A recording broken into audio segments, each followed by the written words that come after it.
this is an iHeart podcast. Guaranteed human.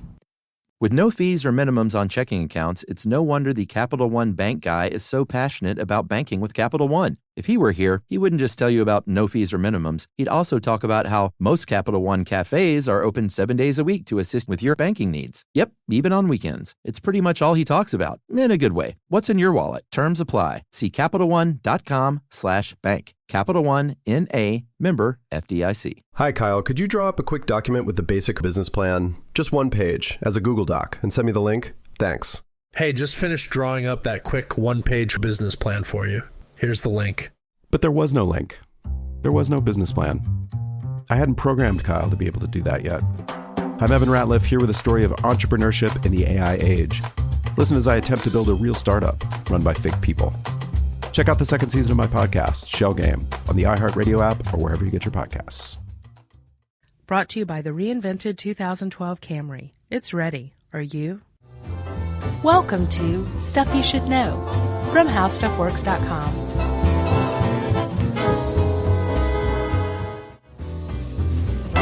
Hey, and welcome to the podcast. I'm Josh Clark, the Chuck.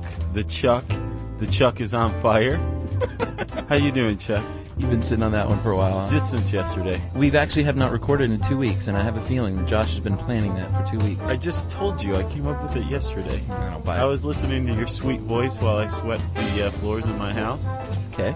And when you think of dog hair, you think of me. I thought, no. I thought it was your voice that made me think of you. Jeez. Yeah. I thought, man, I've been opening up the show pretty boring-wise lately. Well, I'm glad you're talking about this now, then. Yeah. Anyway, Chuck, how you doing? Good, sir. It has been a long time, hasn't it? Uh-huh. Okay, so, it's stealing season, buddy. Is it? Yeah, it pretty much kicks off in November and really goes up through the roof on, Black Friday. It's much more difficult to steal during Cyber Monday. But, right. Yeah, Tis as Christmas season. comes around, people love to steal. People love to hold people up with guns, knives, threats of physical violence, that kind of thing. Wow, this is inspiring. Yeah, it is. And actually, it turns out that this stealing season will probably be worse than usual because there was a report released called the Global Retail Theft Barometer. Okay. And it was released mid-November, a couple weeks back. The GRTB? Yeah. I'm a fan. I know you are. And it said that this year, retail businesses have lost $115 billion worldwide from stealing, from theft. What's America? Do you have that? $45 billion. Wow, because in our article it says 10 billion. 10 billion is like an average, so that's a huge increase. It is, actually. I'll tell you what. Usually, I guess there's an increase every year, and usually worldwide, it increases by about 1.5%. I wonder if that's in direct relation to the cost of goods increasing. That actually does have something to do with it. Sure. In this Time article I read, this year, 6% increase worldwide. Okay. And in North America, there's an 8.1% increase. Wow. So people are just stealing left and right. And the authors of this study, the Center for Retail Research, apparently talked to cops, talked to shoplifters, and said, what's going on? They talk to shoplifters? Uh-huh. How so? Do you know? People who've been busted for shoplifting. Oh, okay. I thought you meant that had not been caught. No, they just hang around Macy's and are like, you look like a shoplifter, you scuzzball. Or I saw what you did, and I won't report you if you answer these 5 questions. Exactly. And give me a sawbuck. What is that, a 20? I think we've gone over this before. I think it's a $5. Okay. So, or no, it's a 10. I bet we get some listener mail on this one. I bet it's either a 5 or a 10.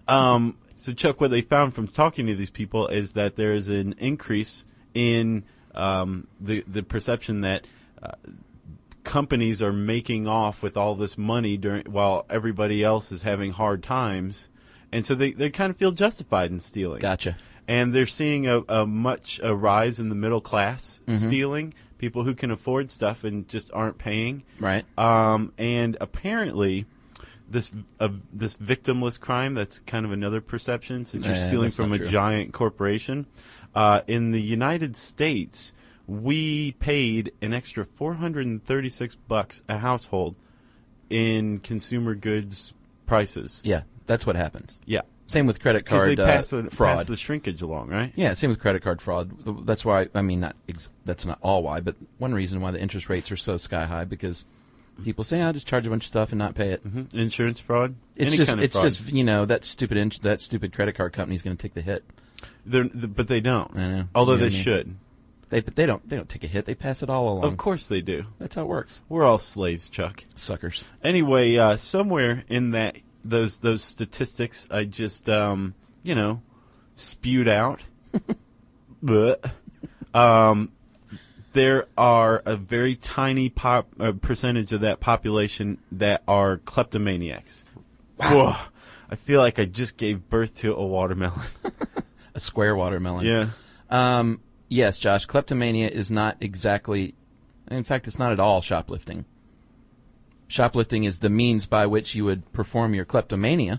That's an excellent definition, Chuck. And I've read this article, too, and I know that was not in there. That was a CB special. I just made it up. Yeah, good one. Although I would say you could steal from anyone, and that would be kleptomania. It doesn't have to be a store. Yeah, but apparently it is generally stores. Really? Or parties. But, yeah, if you're going to steal from an individual, it's usually at a party, I think. Right. But it generally is retailers.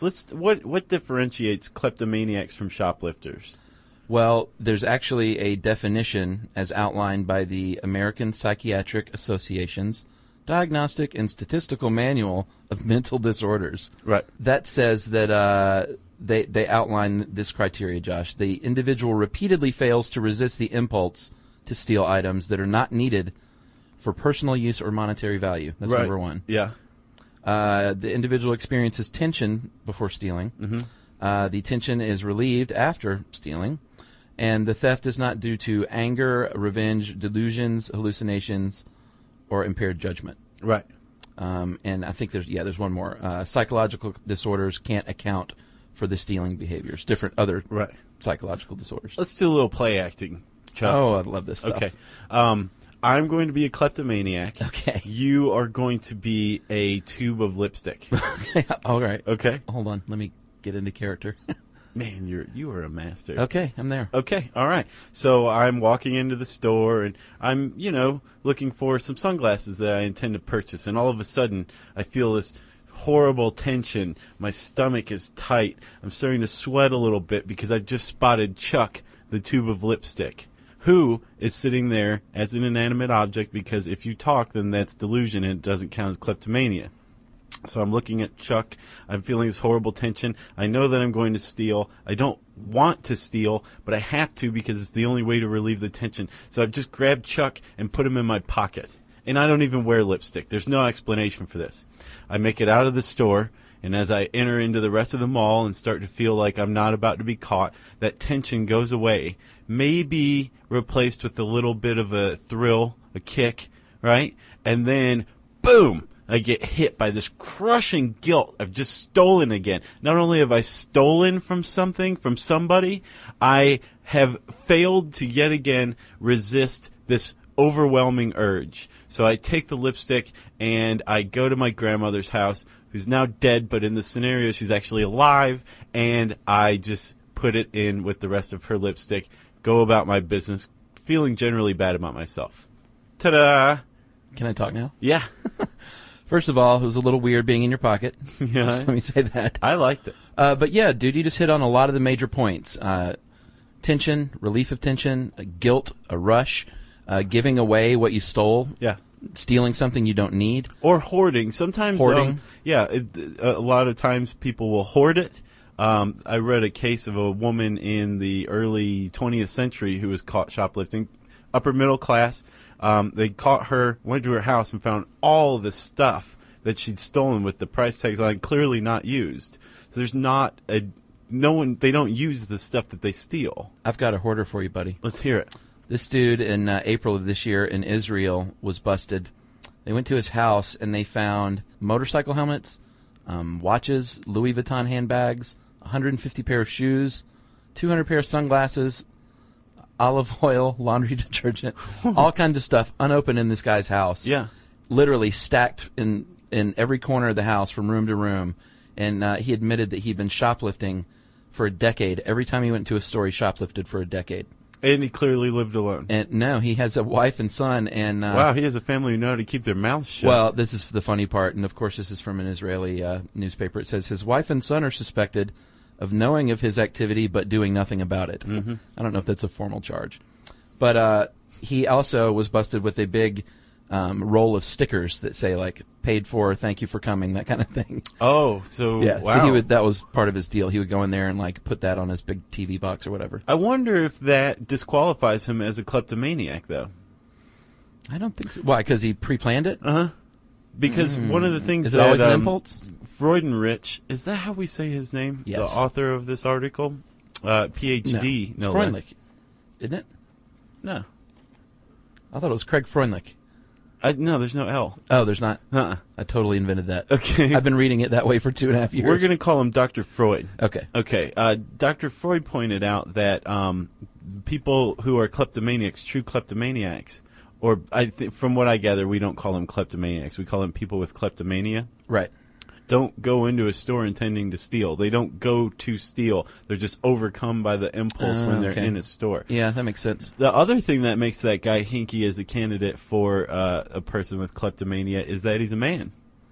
Yeah, women more often, and this is a little hinky too, but women are more often diagnosed with kleptomania, but that is slanted a little bit because I think it said that women are less likely to admit to it or to report it to, like, their psychiatrist, that kind of thing. No, men. Well, that's true too, men who steal go to prison. Women who steal get psychiatric evaluations. Yeah. So that could definitely slant the population. But traditionally, people think that kleptomania is a feminine disorder. Yeah. You ever seen The Ice Storm? No, I need to. Oh, really? Dude, that's a great movie. You said that shamefully. I do feel kind of ashamed, actually. The mother and daughter, Joan Allen and Christina Ricci, both shoplift in that film at separate times. Oh, and I you're think talking she steals about lipstick. Heartbreakers. That's Sigourney Weaver and what's her name? Jennifer Love Hewitt. Yeah. No, I'm talking about The Ice Storm. I don't think so. Yeah. Okay. In fact, I think Joan Allen actually steals lipstick. There you go. Maybe that was me. Yeah.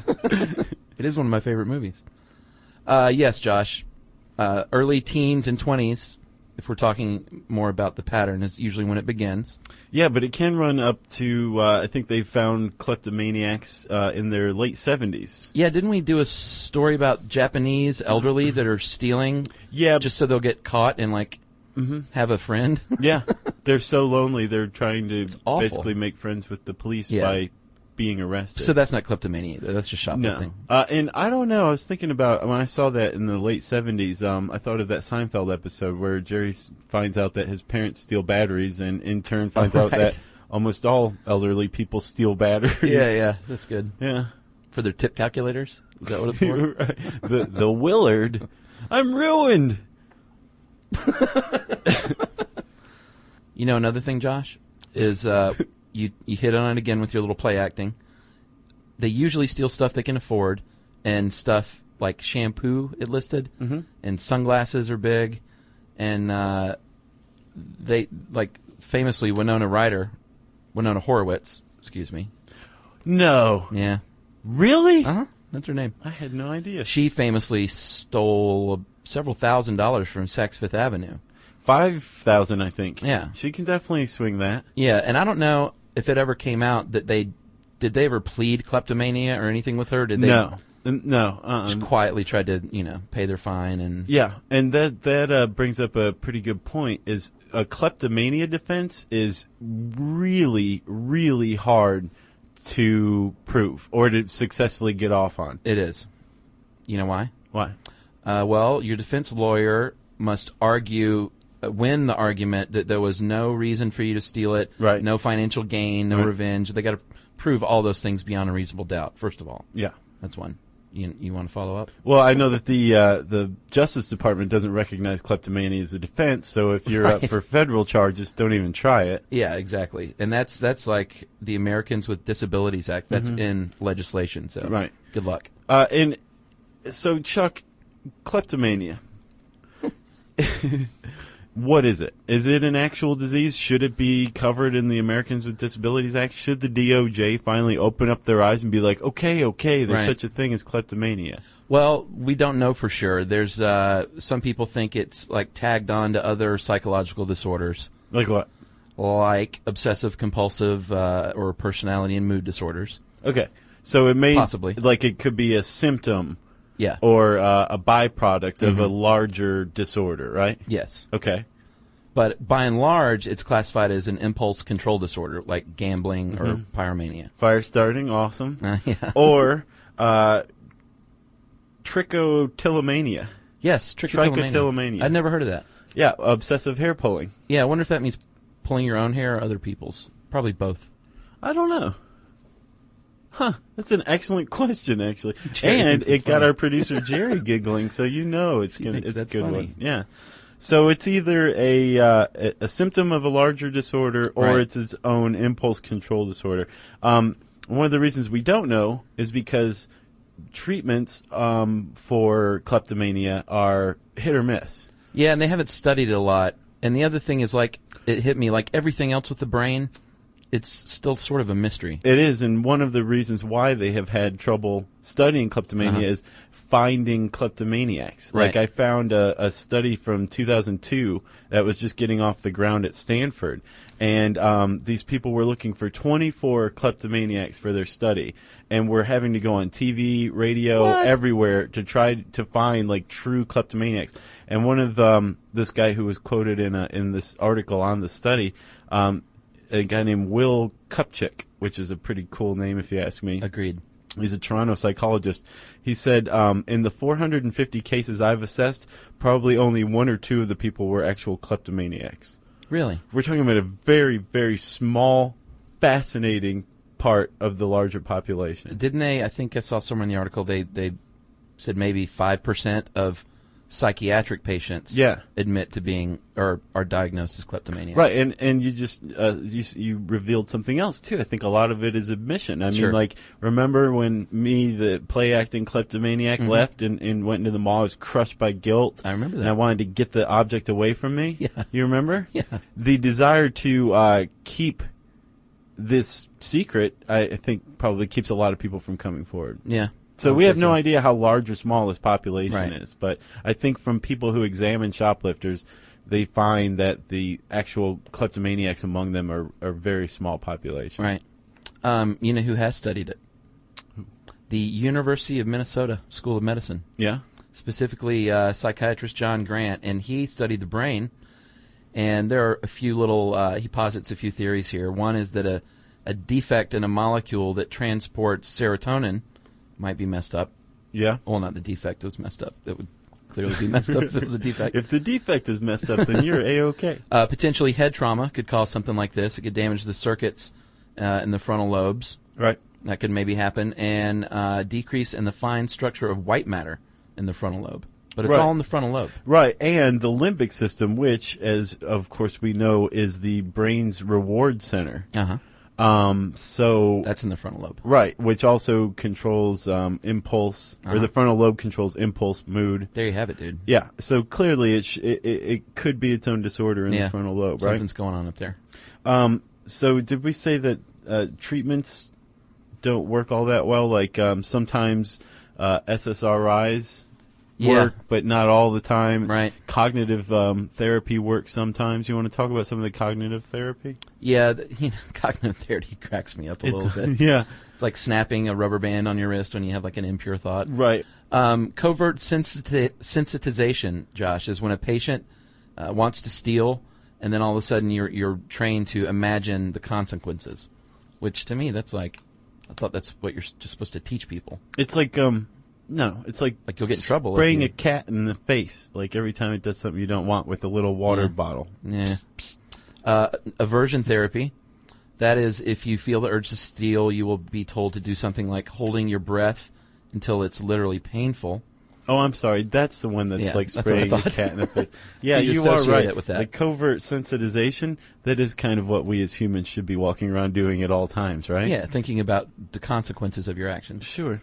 And then the last one they use is systematic desensitization, which is relaxation therapy and substituting relaxing feelings instead of the urge to steal. All of those are probably the most difficult thing a kleptomaniac will ever attempt, too. I found another little study, though. Let's hear it, Chuck. In April of this year, they started a test where they gave kleptomaniacs, or kleptomania, what do we call them again? Those with kleptomania? People with kleptomania. I guess no one wants to be called a maniac in any way. They studied, they got 25 habitual thieves, men and women, between 17 and 75, and they gave them the drug naltrexone, which is what they give alcoholics and drug addicts to curb their bad behavior. Is that the stuff that makes your hangover really, really bad? I think so. It's supposed to quell those impulses, and it kind of worked. After 8 weeks, they found that 2/3 of the people who had not given the placebo had no urge to steal, and only like 8% that had placebo did. So they also ate their vegetables and went to bed when they were told to. It's a be good drug. Yeah, we could use that, Chuck. Is that it? Almost. Okay. We're going to travel back to the beginning now, or this should have been at the beginning. Okay. Kleptomania was, I think it first appears in literature in 397 CE. Okay. St. Augustine admitted to lusting to thieve. Boy, St. Augustine was something else. He really was, if he existed at all. Sure. And then it ends up in the medical literature in 1816. A Swiss physician by the name of Matthey wrote of a unique madness characterized by the tendency to steal without motive and without necessity. There you have it, 1816. Yep. And then Freud came in and said that had something to do with penis envy. No kidding. And now it's a 45, well, not just kleptomania, but shoplifting is a $45 billion in this country. Yeah. Took off from 1816 to 2009. Jeez. It's good stuff.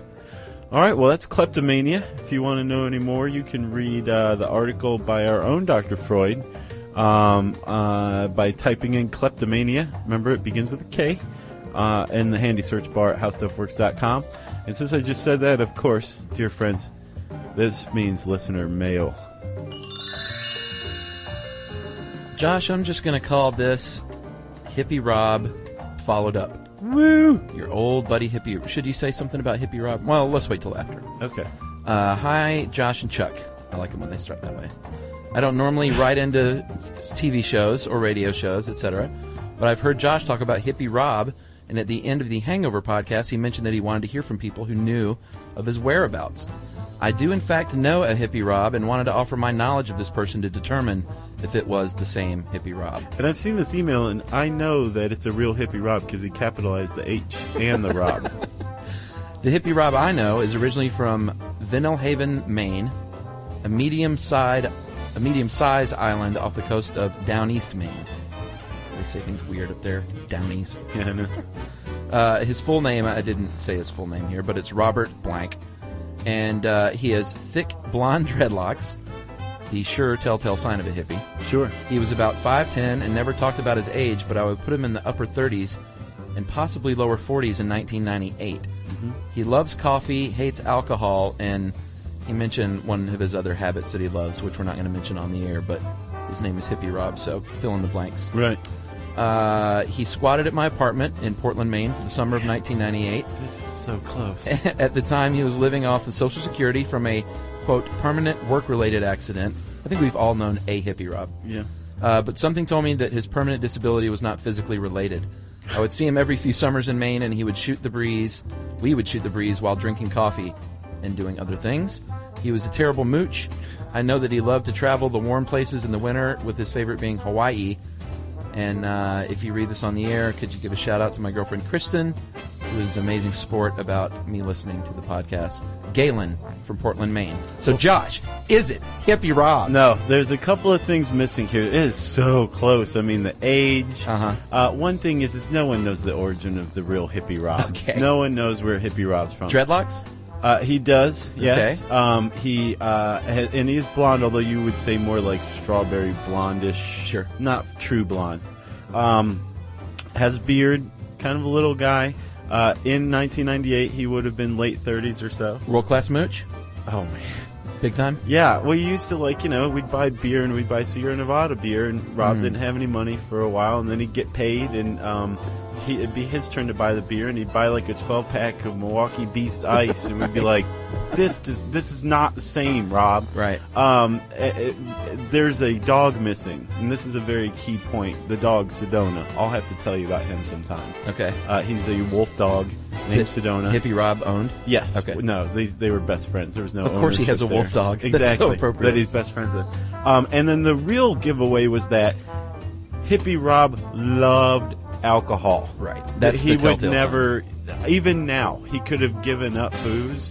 No one would say Hippie Rob hates alcohol. He just doesn't drink it anymore, and he probably still does. Hippie Rob loves alcohol. So that was the one distinct. That was the telltale giveaway. All right. So not Hippie Rob, unfortunately. Yeah, and I guess if you know where Hippie Rob is, I've revealed some more clues here. Send us an email. We still want to know. We're looking for him. And is it Kristen or Kirsten, Chuck? Who? In the email, Galen's girlfriend? Kristen. Kristen, special thanks to you for letting Galen listen to us. We appreciate that. Uh-huh. If you have any cool stories about your significant other letting you do something that you want to do, put it in an email. Also, if you know where Hippie Rob is, we want to hear that too. You can email Chuck and me at all times at stuffpodcast@howstuffworks.com. For more on this and thousands of other topics, visit howstuffworks.com. Want more How Stuff Works? Check out our blogs on the howstuffworks.com homepage. Brought to you by the reinvented 2012 Camry. It's ready. Are you? At CVS, it matters that we're not just in your community, but that we're part of it. It matters that we're here for you when you need us, day or night. And we want everyone to feel welcomed and rewarded. It matters that CVS is here to fill your prescriptions and here to fill your craving for a tasty and, healthy snack. At CVS, we're proud to serve your community because we believe where you get your medicine matters. So visit us at cvs.com or just come by our store. We can't wait to meet you. Store hours vary by location. Hi, Kyle. Could you draw up a quick document with the basic business plan? Just one page as a Google Doc and send me the link? Thanks. Hey, just finished drawing up that quick one-page business plan for you. Here's the link. But there was no link. There was no business plan. I hadn't programmed Kyle to be able to do that yet. I'm Evan Ratliff here with a story of entrepreneurship in the AI age. Listen as I attempt to build a real startup run by fake people. Check out the second season of my podcast, Shell Game, on the iHeartRadio app or wherever you get your podcasts. This is an iHeart podcast. Guaranteed human.